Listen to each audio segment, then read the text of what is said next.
مصر بتفوز على جنوب افريقيا في ماتش يعتبر كان ملحمة، وماتش يعتبر كان عظيم جدا من جانب مصر.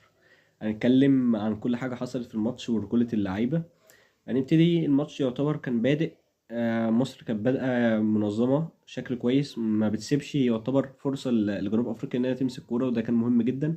كان مصر مستحوذة، مصر قادرة إنها تنقل وتروح بفرص، او حتى ما كانش في فرص اللي هي كتير قوي، بس مصر كانت بتشكل خطوره انك بتقدر يعني في خلال اجزاء من الثانيه تسترجع الكوره. ده كان شكل كويس جدا.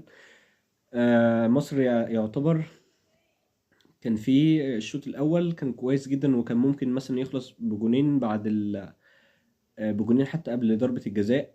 محمد صلاح قدر بذكاء جدا يعني يدخل كده يلبس المدافع ضربة الجزاء بعد ما خبطه بالايد في عينه يعني كده. فاتحسبت ضربة جزاء صحيحة، قدر صلاح يسجلها بشكل كويس. هدف كان المفروض يريحك، هدف انت يعني المفروض بعده انك يعني ايه هترتاح حتى في الوقت اللي فاضل من الشوط، او انك هتنزل الشوط التاني هتبقى في اريحية. بس حصل بقى عكس المتوقع تماما، طرد لمحمد هاني. الطرد يعتبر يعني لخبط الدنيا شوية، بس عجبني قوي الروح اللعيبة. عجبني ان حتى بعد الطرد اكنك بتلعب كامل يعني. حتى كمان الشوط التاني كان فيه هجمات كتير هنتكلم عنها. كان في فرصة لصلاح سندها لإمام عاشور شط على طول. وكان في برضه حيوية ما بين إمام وزيزو في كور كتير. ويعني يعتبر كان شكل برضه المنتخب حتى بعد الطرد كويس. حابب أشيد برضه الشناوي اللي عمل ماتش عالمي حرفيا، يعني شال كور كتير قوي وإبعادات وتصديات كويسة.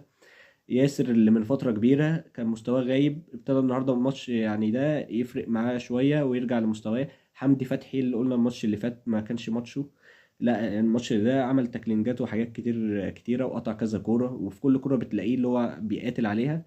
فبجد يعني شابوه، وكل حاجة كانت كويسة ما عدا تبديلة عمر مرموش. يعني هو كل ماتش تقريبا يعني بيبقى فيه تبديلة غريبة. بس هو الماتش الحمد لله عدى.